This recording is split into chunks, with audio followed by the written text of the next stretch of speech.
বিসমিল্লাহির রহমানির রহিম। একজন মা তার ছেলের সফলতা দেখে যেতে পারল না। যদি তিনি আজ থাকতেন, একজন ছেলেকে কিভাবে সফল হতে হয় তিনি দু চোখ ভরে দেখতেন। আপনারা বুঝতেই পারছেন যে আমি কার কথা বলছি। আমরা গভীরভাবে শোকাহত দেশনেত্রী বেগম খালেদা জিয়ার জন্য। আজকে 13ই ফেব্রুয়ারি, ত্রয়োদশ জাতীয় সংসদ নির্বাচনের পরের দিন। এখনও ঘোষণা হয়নি, তবে বেসরকারিভাবে জনাব তারেক রহমান, আমাদের বগুড়ার সন্তান, প্রধানমন্ত্রী হচ্ছেন এবং নিউজে দেখতে পেলাম আগামী রবিবার শপথ গ্রহণ করবেন।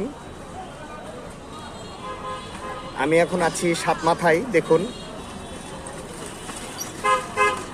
এটি স্মৃতি হয়ে থাকবে।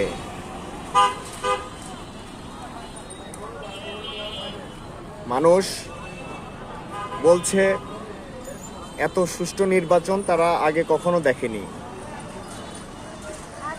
নির্বাচন অনেক সুষ্ঠু হয়েছে আলহামদুলিল্লাহ।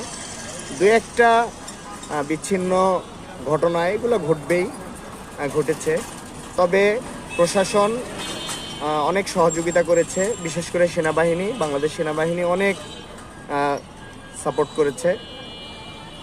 সেই সাথে একটি দুঃখজনক ঘটনাও আছে, সেটি হচ্ছে গোপালগঞ্জে আপনার হচ্ছে মাত্র 3 জন ভোট দিয়েছেন। পুরো গোপালগঞ্জে থেকে 3 জন ভোট দিয়েছেন মাত্র। তারা কিন্তু আপনার নীরব প্রতিবাদ জানিয়েছেন। এটি কিন্তু আসলেই দুঃখজনক। এটিও একটি শোকাহত ব্যাপার। সব মিলেই এবারের নির্বাচন কেমন গেল আপনারা কমেন্ট করে জানান। কোন জেলা থেকে দেখছেন, কোথা থেকে দেখছেন। আমি এখন আছি বগুড়ার সাতমাথায়। দেখুন, সাতমাথার চিত্র আপনাদেরকে একটু দেখাই। দেখুন, এই হচ্ছে 13ই ফেব্রুয়ারি 2026 সাল, নির্বাচনের পরের দিনের সাতমাথা। এখন ঘড়িতে সময় 5টা 9।